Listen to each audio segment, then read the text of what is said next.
Bienvenidos a un nuevo episodio de Osmancito Podcast. Por senderos de la historia, la filosofía te da gloria. Con la sabiduría del alma, encuentra la paz y la calma. Descubre el saber esotérico, un viaje profundo y mágico. Bienvenidos a Osmancito Podcast. Osmancito Podcast.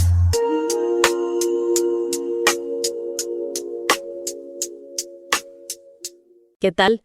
Una gran bienvenida a todos a esta nueva inmersión analítica. Estoy muy emocionada porque nuestra misión el día de hoy es explorar un conjunto de extractos absolutamente fascinantes de un material que se conoce como el lenguaje masónico. Lo que vamos a hacer aquí es descifrar cómo las sociedades antiguas y las órdenes iniciáticas transmitían el conocimiento más profundo del universo. A este último nivel de comprensión se le llama gnosis. El argumento central es que hoy en día, la mayor parte de lo que la sociedad considera saber es simplemente conocimiento acerca de las cosas. O sea, algo puramente descriptivo. Exacto. Eso es conocimiento de segunda mano. La gnosis, en cambio, sería la captación directa de la esencia, la experiencia viva y transformadora. Fíjate que es vital conectar esto con nuestra realidad actual, porque vivimos en una era de absoluta sobrecarga de información. Totalmente. Cualquier persona lleva enciclopedias enteras en el bolsillo. Sin embargo, este planteamiento propone algo radical, y es que el verdadero conocimiento no consiste de ninguna manera en acumular más y más datos. Se trata de transformar profundamente a la persona que los recibe. Si la información no transforma al individuo, es solo un conjunto de datos muertos. Y eso nos lleva directamente a la primera gran barrera que se menciona para acceder a esta gnosis, que es la insuficiencia de las... De las palabras, claro. Exacto, las palabras. Así es. El lenguaje humano cotidiano, tanto en su forma escrita como hablada, es descrito aquí como un sistema de símbolos que son puramente convencionales, son secundarios. Hay una referencia muy precisa al lingüista Edward Sapir en el texto, indicando que las palabras son simples métodos técnicos para tratar mentalmente las ideas. Pero cuando la mente humana se enfrenta a realidades metafísicas o a verdades verdaderamente trascendentes, el lenguaje ordinario colapsa. Simplemente no tiene la capacidad de contener la magnitud de esa experiencia. Y claro, si las palabras escritas o habladas resultan ser herramientas insuficientes para este propósito, la consecuencia lógica es que estas tradiciones tuvieron que desarrollar, otro método de comunicación. Lo fascinante aquí es que ese método alternativo, o sea, el simbolismo, opera de una manera diametralmente opuesta a la palabra escrita. El simbolismo es definido como el verdadero y único lenguaje de los misterios. Fíjate, un lenguaje que no explica. Exactamente. Un símbolo no busca explicar de forma literal, ni dicta dogmas rígidos. Su función es sugerir. Obliga a la mente a utilizar la intuición para tender puentes entre realidades invisibles. Funciona como un mediador.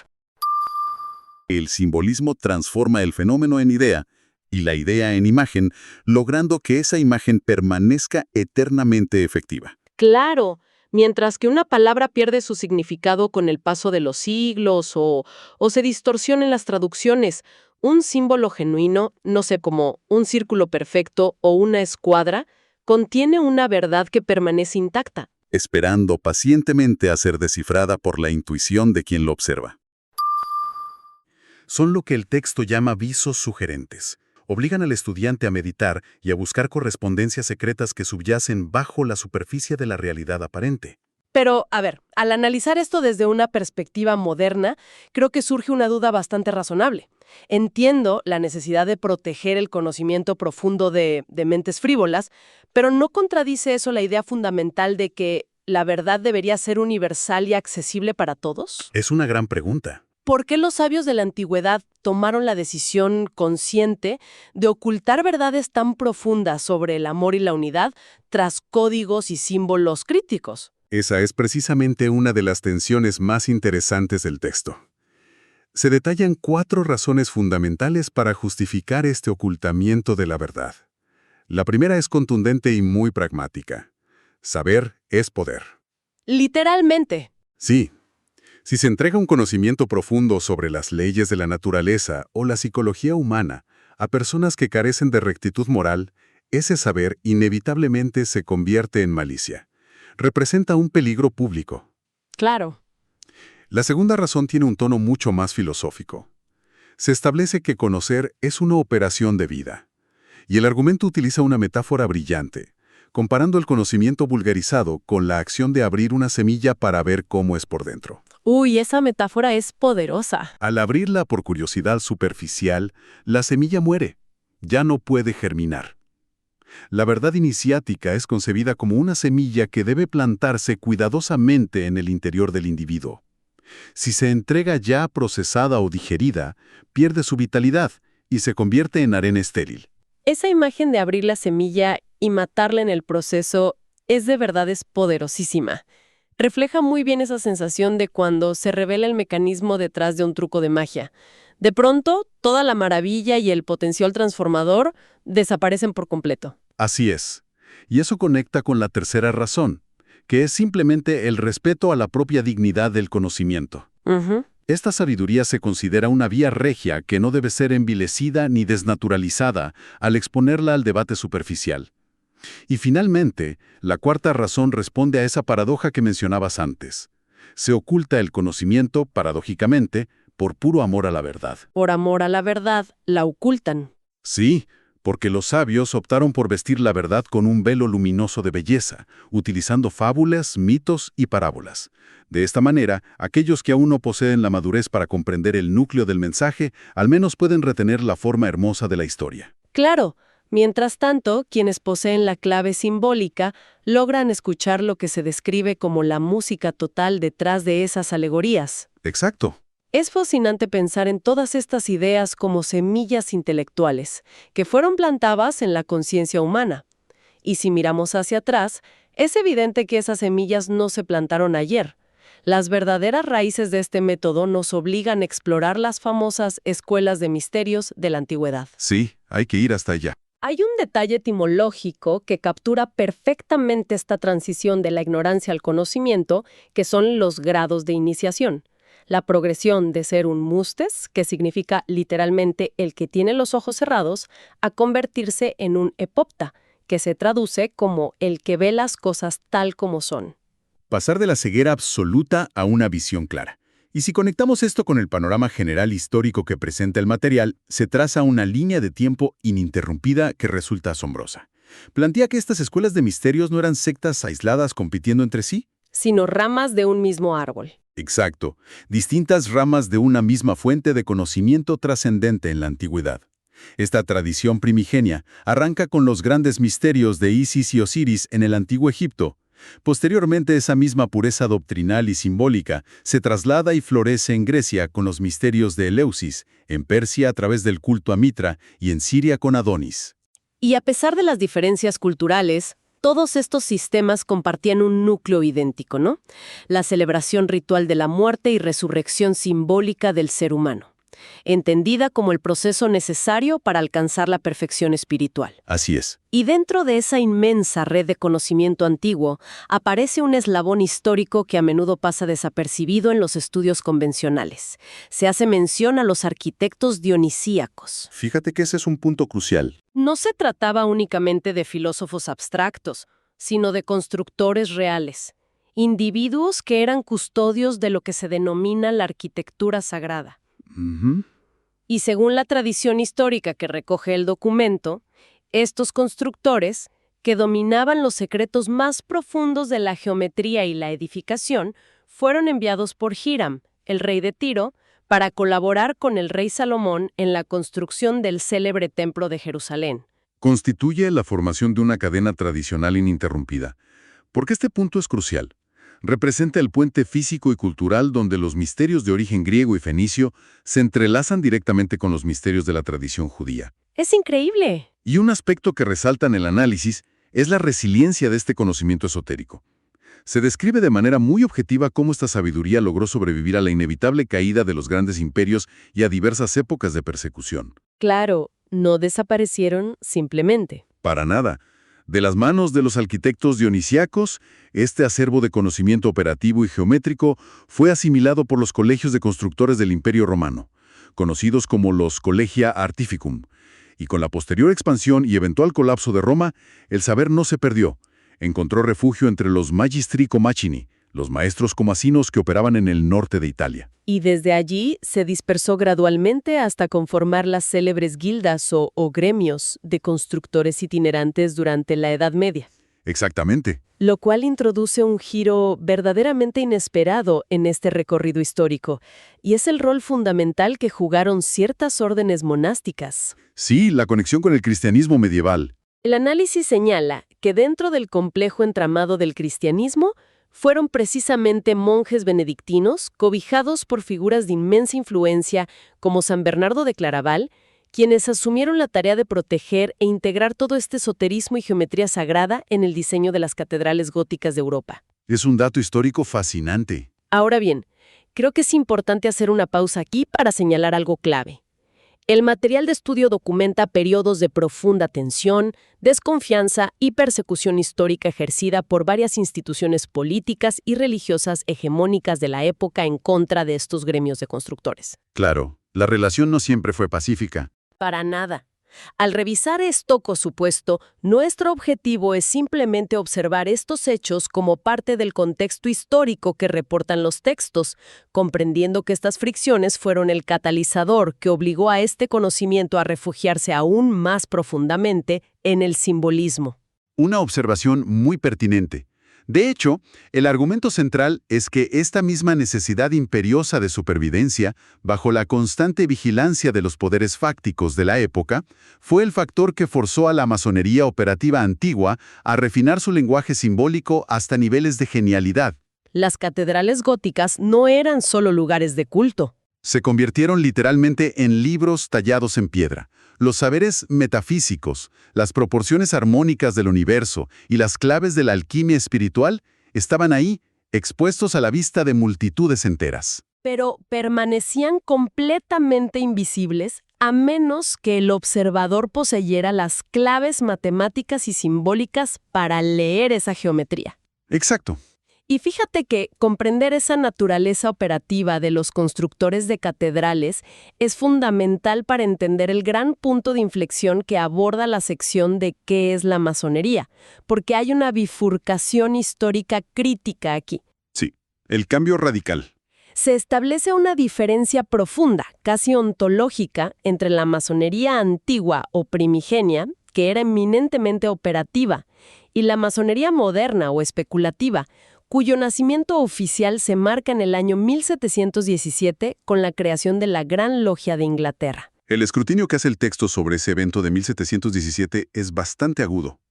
La tesis es que la masonería antigua, la operativa, exigía un trabajo tangible y una iniciación que involucraba todo el ser, tanto física como mentalmente.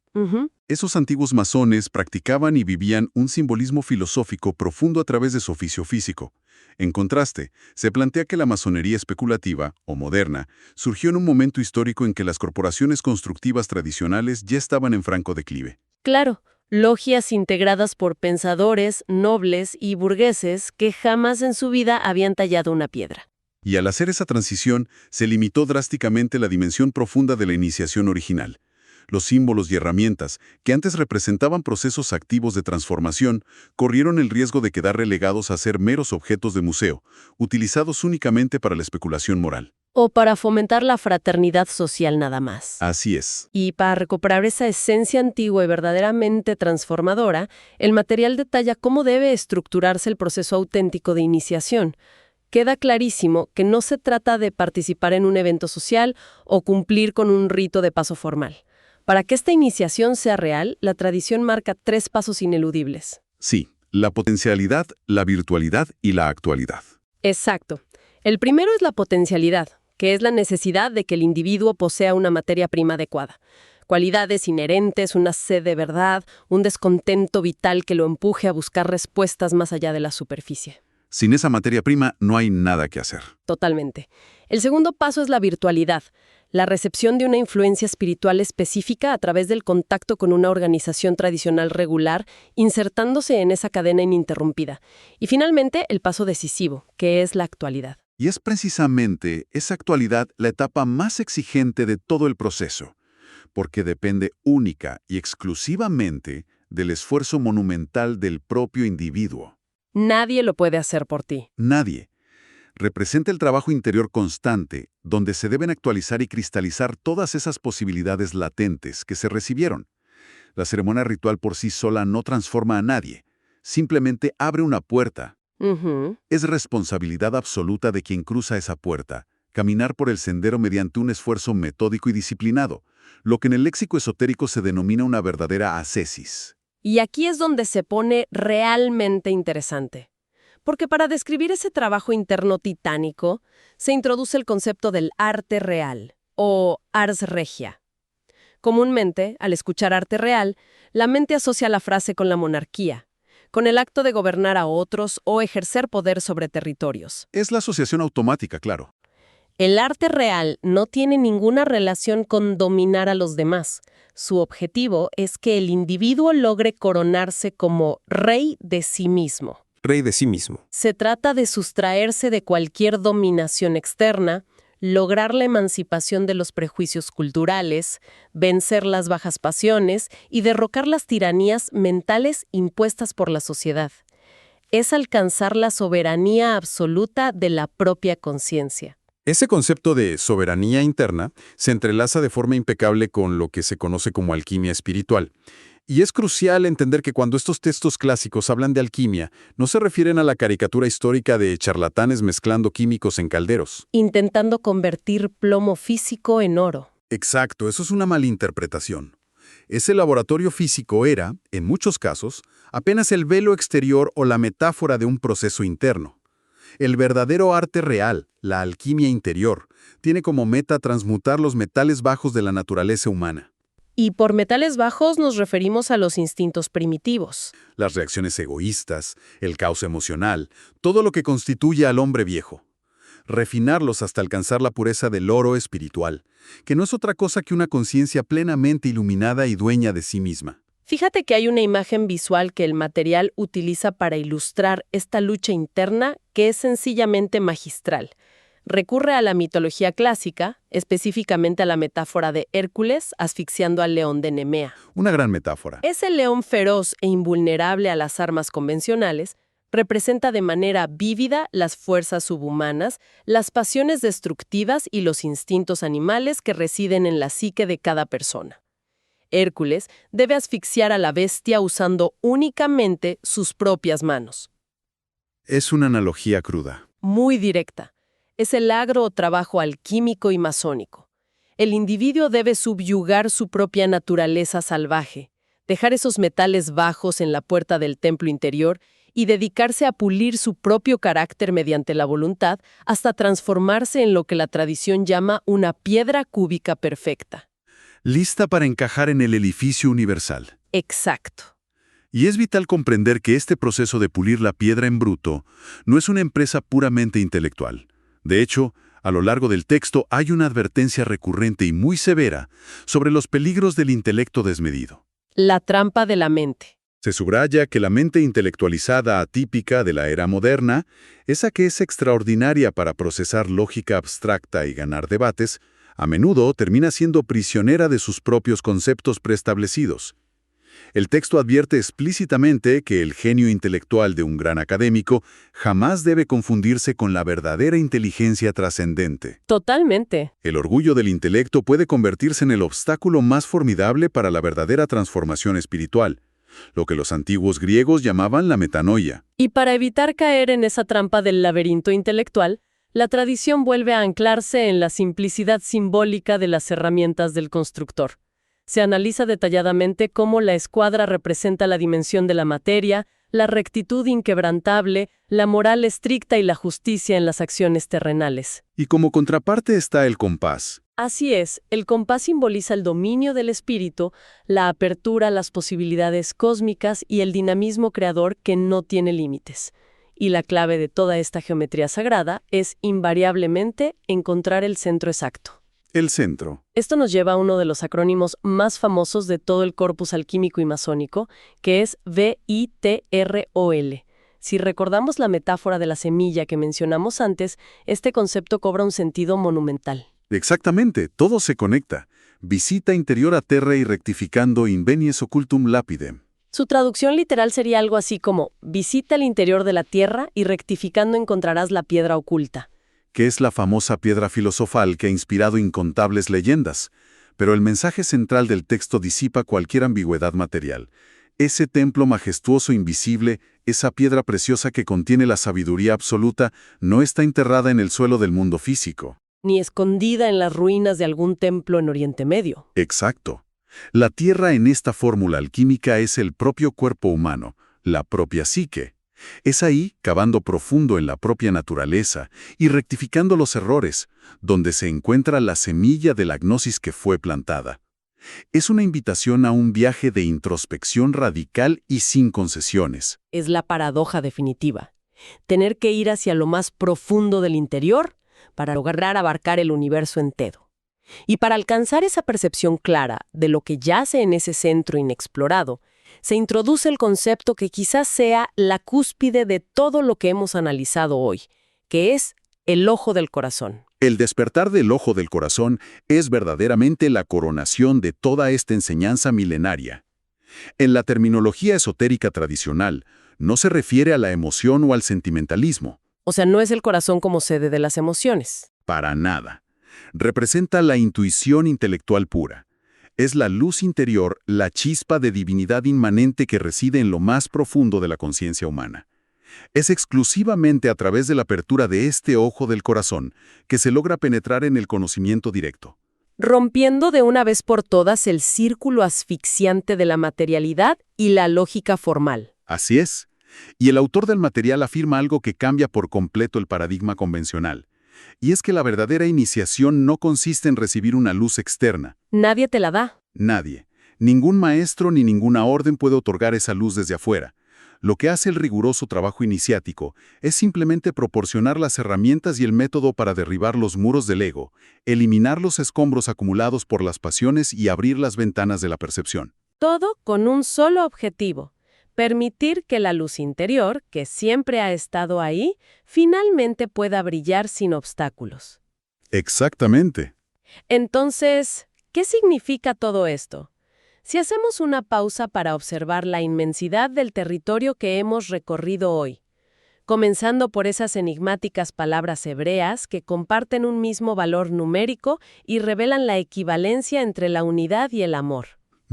Pasando por la audacia de aquellos albañiles medievales que construyeron inmensas catedrales góticas, protegiendo y codificando secretos cósmicos bajo la atenta mirada de los inquisidores, hasta llegar a la profunda psicología del simbolismo de la escuadra, el compás y esa implacable alquimia espiritual de subyugar a los propios monstruos internos. Es un viaje monumental. Todo esto constituye, en esencia, un inmenso y elaboradísimo manual encriptado para la evolución consciente del ser humano. La masonería original y primigenia, que se describe en estas páginas, de ninguna manera fue concebida como un simple club para debates políticos o de beneficencia social. Era una estricta disciplina vital. Una ascesis absoluta. Que exigía un rigor incansable para domar el ego y los instintos más bajos.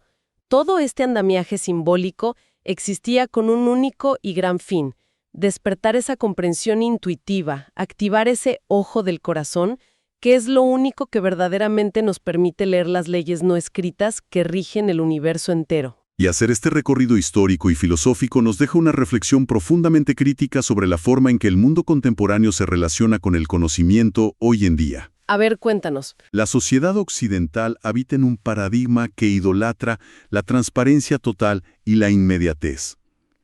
Existe una exigencia constante de que absolutamente toda la información deba ser de dominio público, que sea fácilmente digerible, explicada en listas rápidas o videos de escasos segundos. Sin dejar margen para la ambigüedad, la contemplación o las zonas de sombra. Exactamente. Pero a la luz de este antiguo lenguaje de los misterios, surge una pregunta ineludible.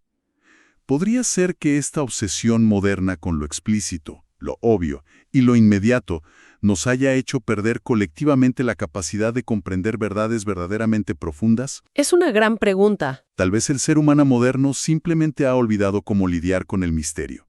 Se ha evaporado la paciencia necesaria para tolerar el silencio, así como la disposición para sostener el esfuerzo mental y espiritual que exige el acto de descifrar un símbolo complejo. Claro. Quizás, en el afán por erradicar el misterio de nuestro entorno, buscando comodidades puramente intelectuales, la sociedad también ha terminado erradicando su propia capacidad de asombro, y con ello, la posibilidad de una transformación interior profunda. Fíjate que eso nos deja mucho en qué pensar.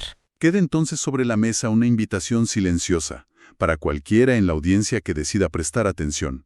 Salir al mundo cotidiano y comenzar a observar los símbolos más simples que nos rodean, el marco de una puerta, la geometría de un círculo, la refracción de un rayo de luz. Y al observarlos, atreverse a preguntar qué verdad eterna y silenciosa están ocultando a plena vista, esperando pacientemente a que alguien, con el ojo del corazón abierto, sea capaz de leerla. Una reflexión verdaderamente imponente para coronar el análisis de hoy. Ha sido un viaje fascinante a través de los cimientos de nuestra propia conciencia y de la historia oculta de quienes intentaron cartografiarla. Muchísimas gracias a todos por acompañarnos en esta inmersión analítica profunda explorando los secretos de el lenguaje masónico. Ha sido un placer. La invitación queda abierta. Sigan cuestionando la realidad aparente, sigan buscando el significado que yace debajo de la superficie de las cosas cotidianas y nos encontraremos muy pronto en la próxima exploración de las ideas que transforman el mundo. ¡Hasta la próxima! Que la sabiduría te acompañe mientras tu espíritu se expande. Encuentra la calma en tu interior después de este viaje de valor. Hasta la próxima en Osmancito Podcast. Osmancito Podcast.